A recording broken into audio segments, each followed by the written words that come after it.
Sudut Pandang hadir setiap Sabtu jam setengah 11 malam.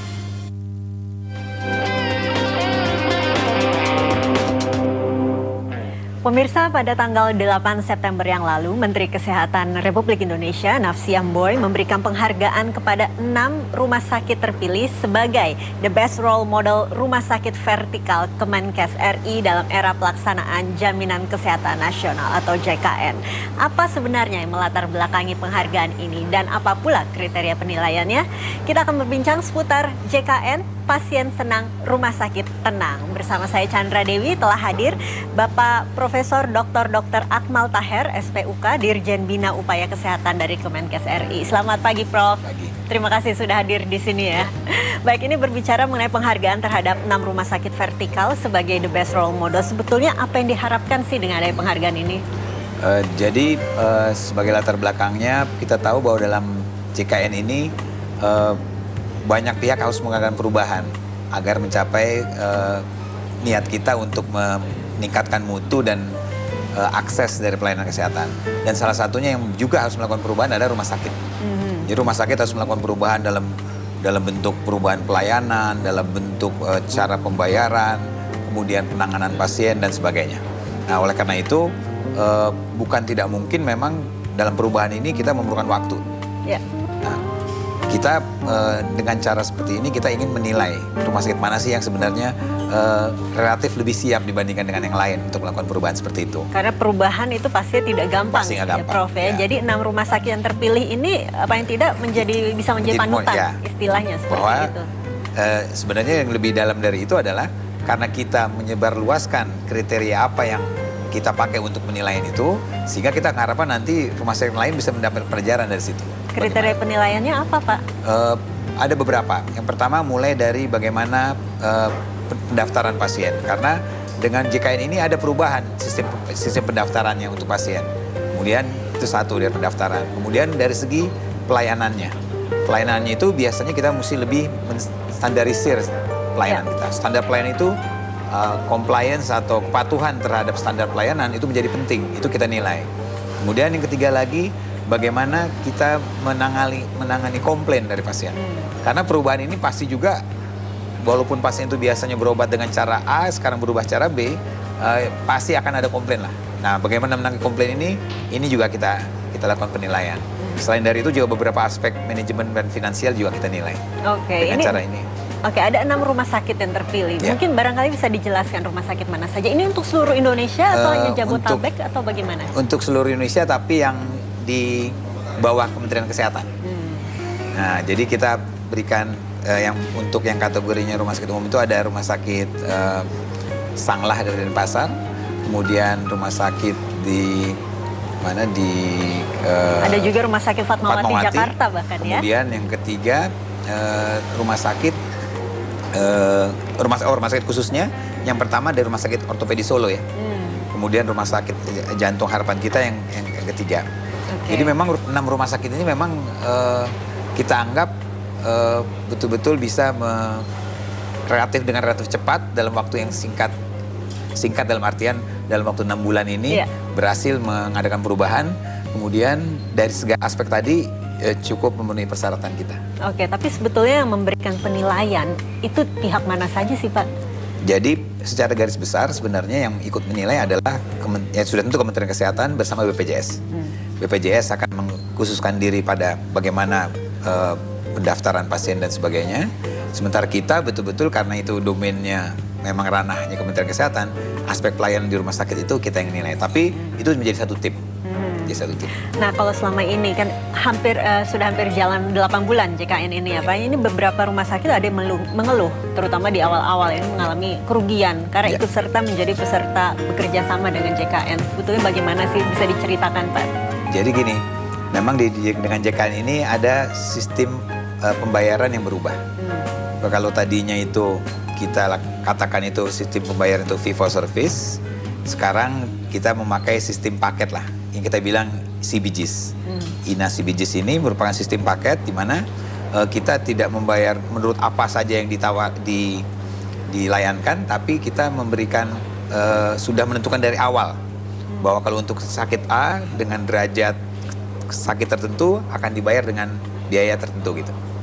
Nah, kalau pengalaman kita nggak betul bahwa kalau itu akan, jadi sebenarnya gini, bukan rugi atau untung. Kita membandingkan berapa rumah sakit mendapat bayaran dengan sistem yang lama dengan sistem yang baru dengan JKN. Hasilnya adalah evaluasi kita, 96% rumah sakit itu lebih dibayar lebih banyak dengan sistem yang baru dibanding dengan yang lama. Jadi nggak pas kalau dikatakan bahwa itu rugi. Sangat rugi itu enggak. Nah. Dan yang 6 role model ini tidak mengalami kerugian? Nggak kerugian. Jelas nggak kerugian kalau itu. Jadi bayangkan 96% kalau rumah sakit itu kan sekarang yang ikut sudah kerjasama dengan dalam JKN ini kan sudah 1.700 rumah sakit. Jadi banyak sekali. Nah justru kalau kita ditanya kenapa masih ada yang juga yang selalu dibawa katakan rugi lah dalam istilahnya itu atau dibayar lebih rendah. Memang ini masalah efisiensi. Oke, jadi memang rumah sakit Mednita memang harus berbenah diri untuk mengikuti sistem yang baru. Oke, kita harus break dulu sejenak ini ya, Prof ya. Kami akan kembali setelah pariwara yang berikut ini. Tapi saya ingin mengingatkan untuk memfollow Twitter @puskomdepkes dan juga silakan bertanya kalau ingin bertanya ke Halo Kemkes dengan memasukkan kode area Anda di 50567 jika Anda ingin bertanya langsung seputar JKN. Kami akan kembali setelah pariwara yang berikut ini.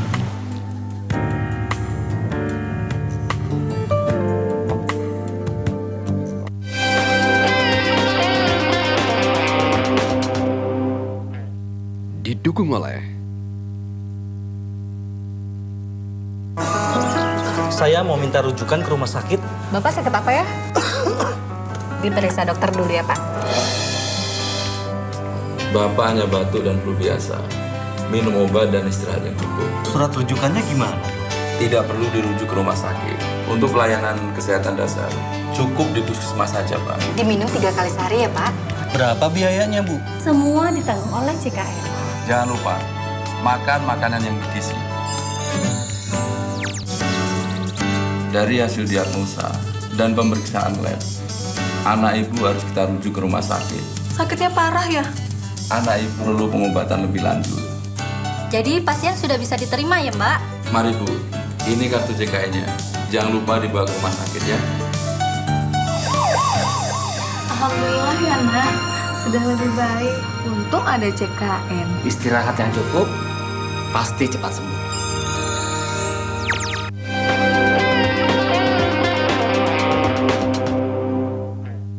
didukung oleh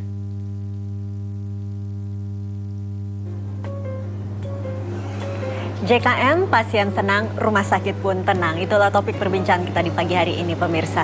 Prof, tadi kan kita sempat membahas di segmen sebelumnya bahwa memang rumah sakit harus juga berbenah diri untuk menyambut program JKN sehingga paling tidak bisa menjadi surplus dan tidak merugi. Tapi kiranya langkah-langkah apa sih yang harus dilakukan segera oleh rumah sakit supaya paling tidak memang tidak merugi tapi menjadi surplus?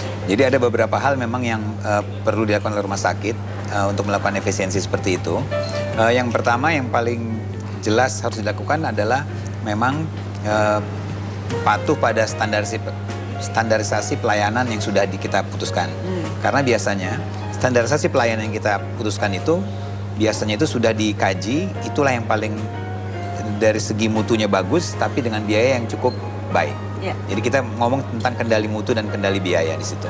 Nah, apa misalnya dalam standar pelayanan itu ada komponen apa sih yang cukup besar berperan? Yang pertama misalnya obat. Itu juga harus distandarisasi obat itu. Karena biasanya selama ini itu diserahkan aja kepada dokter masing-masing untuk meresepkan apa. Ya, kita tahu harga obat itu seperti harga mobil, bisa dari yang paling rendah sampai yang paling tinggi. Nah, kita sudah memutuskan kita sudah memutuskan tuh obat apa di rumah sakit itu yang standarnya cukup bagus, tapi mutunya bagus, efek sampingnya paling minimal. Kalau kita berpegang pada itu, kita akan efisien. Nah, ini tidak mudah diucapkan, tapi pelaksanaannya karena sudah katakan berpuluh tahun, setiap dokter mempunyai otonomi kebebasan untuk memutuskan apa aja, itu memerlukan waktu untuk berubah. Itu satu. Kedua, alat kesehatan juga seperti itu. Alat kesehatan juga ada yang murah, ada yang sedang, ada yang mahal, tapi sekali lagi dengan standarisasi yang bagus dari awal kita sebenarnya udah tahu. Dan standarisasi ini memang sudah diberlakukan. Sudah diberlakukan. Ya, Pak, ya? Ada yang sudah kita kasih panduannya. Kemudian juga ada juga yang memang rumah sakit masing-masing membuat sesuai dengan kemampuan rumah sakit, dengan dokternya, dengan target pasiennya dan sebagainya. Mestinya sudah ada. Dan yang ketiga, kita juga memudahkan dari sisi pemerintah untuk mengadakan procurement atau pengadaan obat dengan e-katalog misalnya. Dengan cara seperti itu, biasanya harga obat itu jauh lebih bisa kita kendalikan. Ya. Nah, itu semuanya yang mesti kita patuhi gitu. Nah, sekali lagi kepatuhan terhadap standarisasi ini yang barangkali juga memerlukan sedikit waktu. Nah, biasanya rumah sakit yang berhasil jadi role model, dia yang lebih cepat beradaptasi, lebih cepat bisa menjelaskan kepada seluruh stakeholders di rumah sakit untuk mengambil cara baru ini. Karena memang ini di awal diberlakukan JKN nih Pak ya, saya dengar ini dokter-dokter banyak yang mengatakan mereka justru nanti akan rugi karena dibayar murah. Iya. Nah, penjelasannya seperti apa ini Prof? Sebenarnya kalau kita tadi kembali kepada angka tadi, bahwa 96% rumah sakit itu mendapat pembayaran klaim lebih bagus daripada yang cara sebelumnya, mestinya kan nggak ada masalah untuk pembagian. Itu pengaturan intern di rumah sakit yang harus bisa dengan baik, bagaimana caranya mereka membuat sistem pembayaran yang baik. Karena apa? Karena katakan kue yang harus dibagi itu sebenarnya lebih besar daripada yang sebelumnya. Jadi sebenarnya nggak ada alasan untuk dokter itu dibayar lebih rendah dari yang sebelumnya. Nah, sebetulnya tadi kan dikatakan juga oleh Prof bahwa memakai sistem inasi bijis tadi ya. Mungkin bisa dijelaskan perbedaannya dengan sistem yang dulu itu seperti apa sih sebetulnya? Tadi seperti saya sampaikan, kalau yang dulu itu kan setiap pelayanan yang dilayankan itu ke pasien itu di-charge atau dibebankan kepada pasien. Atau pembayar lah. Per hari kadang-kadang kalau rawat jadi inap ya. misalnya gini, datang pemeriksaannya disuruh bayar sendiri, periksa laboratorium bayar sendiri, periksa ronsen bayar sendiri, obat bayar sendiri dan sebagainya. Ya, ada perinciannya biasanya. Jadi makin lama dia dirawat, biasanya dia akan bayar makin mahal. Nah, kalau dengan CBGs ini, kita bayar sistem paket. Apa paketnya? Paket menurut diagnosis penyakit dan beratnya. Jadi misalnya ada orang sakit tifus hanya dibagi 3 misalnya. Ini misalnya aja. Ringan, sedang, dan berat. Sudah diputuskan dari awal, kita punya angkanya ini setelah berapa ribu pasien. Penyakit tifus ringan itu berapa sih bayarnya? Misalnya dibayarnya itu hanya katakan rata-ratanya 5 juta, udah kita tetapkan mulai sekarang ke depan, semua yang sakit tifus ringan akan dibayar 5 juta. Tapi jika rumah sakit tersebut bisa efisien dan ternyata 5 juta itu biaya sebenarnya 2 juta, 3 juta itu dia untung. Oh, baik. Tapi sebaliknya, kalau dia boros, dia mesti bayar 7 juta, cost-nya 7 juta, ya dia dibayar tetap 5 juta. Dia akan rugi. Dan disinilah memang keuntungan daripada dengan sistem pembayaran dengan sistem paket. Jadi memang rumah sakit diharapkan ini bisa beradaptasi, paling tidak menyesuaikan dengan standarisasi yang sudah diberikan ya. Dan pembayar dalam ini BPJS atau individu-individu yang membayar sendiri mendapat kepastian tentang harga yang mesti dibayar. Kalau sekarang kan kita nggak tahu nih, kalau masuk rumah sakit kita bisa deg-degan juga nih, nanti berapa saya harus bayar. Kalau ini nggak, begitu nanti keluar diagnosisnya berapa, udah itulah harga yang mesti dibayar. Oke, sebetulnya bagaimana sih penentuan tarif dari paket yang sesuai dengan inasi bijis ini? Agak complicated kalau kita mau lihat, tapi sederhananya seperti ini. Kita pakai data yang kita data yang berat, katakan puluhan ribu data kita punya untuk satu jenis penyakit, kita sudah tahu dari situ biasanya dirawatnya berapa lama, biayanya berapa, itu yang kita pakai sebagai patokan rata-rata. Tapi ada adjustment, misalnya gini, kan beda dong harga orang rawat di sini dengan rawat di Papua. Nah, itu kita bikin adjustment. Kita bikin adjustmentnya, sudah, jadi semua sudah diperhitungkan dengan jadi masing-masing rumah sakit pun barangkali juga tarifnya berbeda. Kalau masing-masing rumah sakit, betul, tergantung kelasnya. Kalau dia kelas A, karena dia resourcesnya lebih banyak, dia akan dibayar lebih banyak. Jadi memang tentunya disesuaikan juga dengan lokasi semua. Seperti tadi Papua pasti tidak bisa disamakan dengan Jabodetabek ya Pak ya. Baik, kita harus break dulu kembali sejenak, dan pemirsa saya kembali ingin mengingatkan Anda untuk memfollow Twitter kami di @puskomdepcast, ataupun jika ingin bertanya langsung silakan hubungi Halo Kemkes di nomor 50567. Kami akan kembali setelah pariwara yang berikut ini, tetap bersama kami di Metro TV.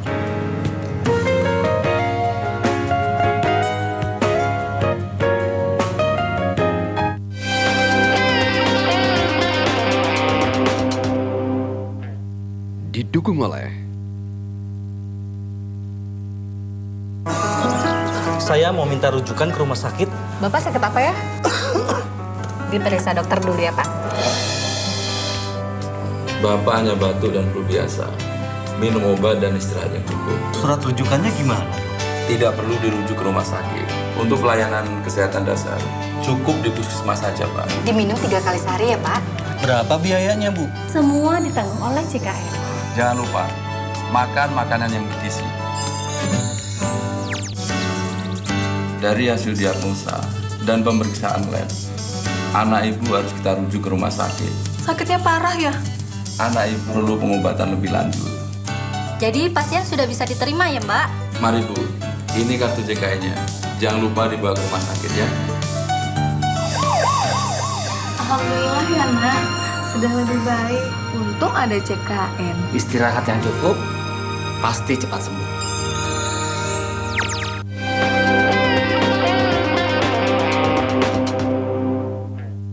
Didukung oleh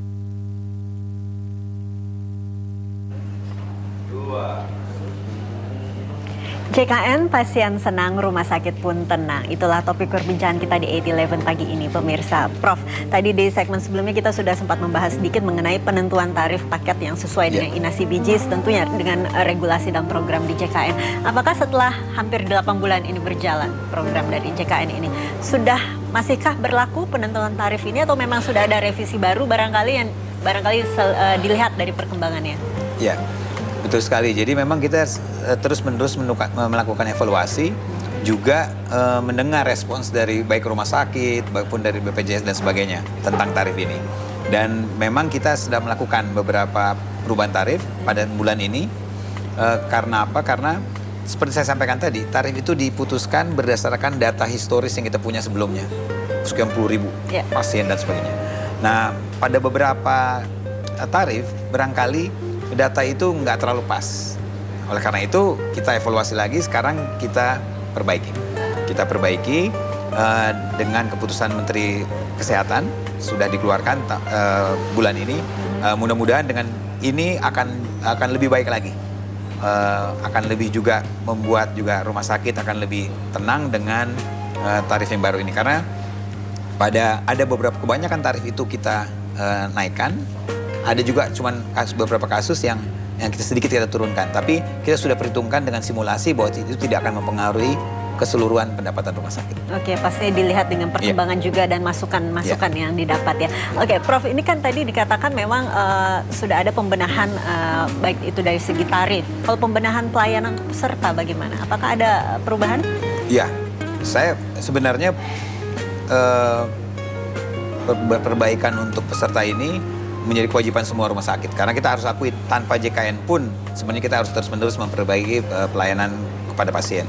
Tapi khusus dengan adanya JKN, memang ini akan membuat hal ini sangat lebih dirasakan perlu. Kita melakukan yang pertama dari mulai pendaftarannya, misalnya BPJS itu menambah outlet mereka untuk menerima pendaftaran. Kedua, cara pendaftarannya bisa juga dengan online dan sebagainya. Itu dari segi pendaftarannya. Kemudian waktu dia masuk ke rumah sakit, dia akan mesti masuk di pendaftaran rumah sakit sendiri. Itu juga kita perbaiki. Apa yang harus diperbaiki memang sistem IT terutama. Ya. Karena sistem IT ini dengan adanya di rumah sakit ada yang pasien masih JKN, kita tahu belum semua penduduk itu masuk. Ada juga mesti counter untuk pasien yang bukan JKN dan sebagainya. Perubahan ini juga sedang kita perbaiki terus menerus. Dan yang kedua yang tidak kurang pentingnya adalah perbaikan antara sistem IT-nya rumah sakit dengan IT-nya dari BPJS. Tapi juga sudah diterapkan standarisasinya. Kita lakukan itu namanya bridging. Terutama di rumah sakit yang besar yang pasiennya banyak. IT itu sangat berpengaruh. Kalau kita bisa bayangkan kalau rumah sakit memang terima pasien cuma 100 hari, 200 hari, itu ada IT atau enggak tidak terlalu berbeda gitu rasanya.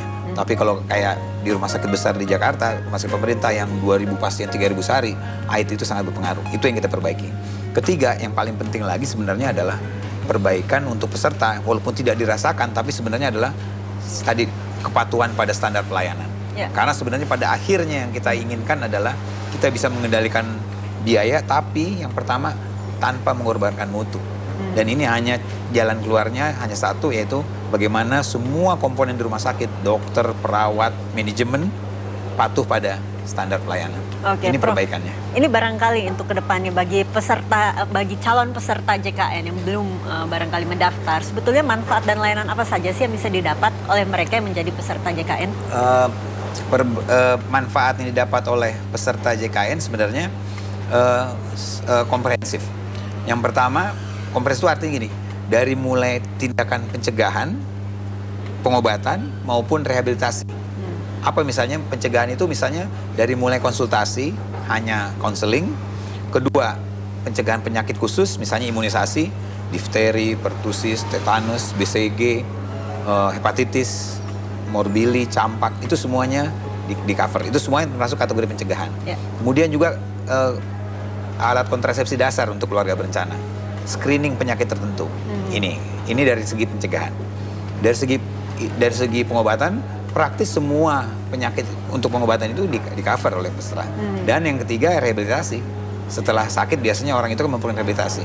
Ya. Pelayanan rehabilitasi itu juga dijangkau. Jadi kita mengatakan bahwa ini pelayanan yang komprehensif dari mulai pencegahan, pengobatan sampai rehabilitasi. Oke, jika ternyata ada ketidakpuasan dari pelayanan yang diberikan oleh rumah sakit kepada mereka, kemana sih peserta bisa mengadu? Kita sekarang sangat meminta pada pada semua rumah sakit untuk punya customer service. Jadi rumah sakit bisa langsung dikomplain di rumah sakit. Yang kedua, di dinas kesehatan sudah tentu. Karena sebenarnya dengan sistem otonomi daerah, sebenarnya dinas kesehatan juga bertanggung jawab untuk pelayanan kesehatan di daerah. Ya. Yang ketiga, tadi yang sudah disampaikan oleh tadi tentang hotline service tadi. Baik langsung ke BPJS tadi yang 400 ya. 500-400 Kemudian BPJS. 500-567 untuk Kemkes. Ya, dia bisa langsung ke sana ya Pak ya.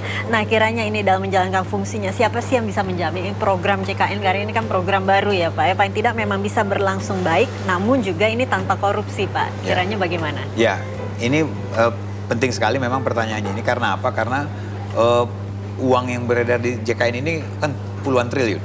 Pasti. Nah, kita harus mencegah semua penyimpangan itu di semua stakeholders. Yang paling utamanya adalah satu di rumah sakit sebagai provider ataupun puskesmas, karena kita mesti ingat bahwa ini bukan cuma cerita rumah sakit sebenarnya. Ada puskesmas yang jumlahnya 9.500 lebih. Yang kedua di BPJS-nya. Nah, di rumah sakit mereka mempunyai sistem pengawasan intern, yaitu ada satuan pengawas internnya, kemudian ada audit medik untuk khusus buat kedokterannya. Itu yang intern. Yang eksternnya kita punya badan pengawas rumah sakit.